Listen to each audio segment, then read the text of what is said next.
નમસ્કાર, આપ જોઈ રહ્યા છો સ્પાર્ક ટુડે ન્યૂઝ। આમોદ શહેર અને તાલુકામાં ભક્તિ, આસ્થા અને શક્તિનો અનોખો મહાસંગમ જોવા મળ્યો છે।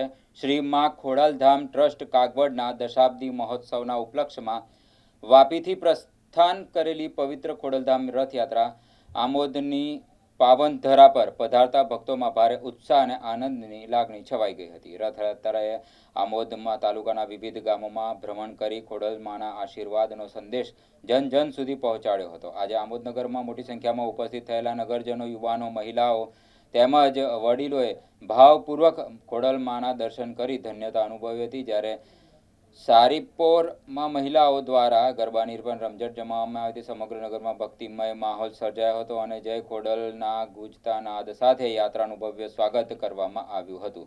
ખોડલમાં પ્રત્યેની અખંડ શ્રદ્ધા અને સમર્પણની ભાવનાએ આજે આમોદમાં એક અનોખું આધ્યાત્મિક વાતાવરણ સર્જી સૌને ભક્તિ રસમાં તરબોળ કરી દીધા।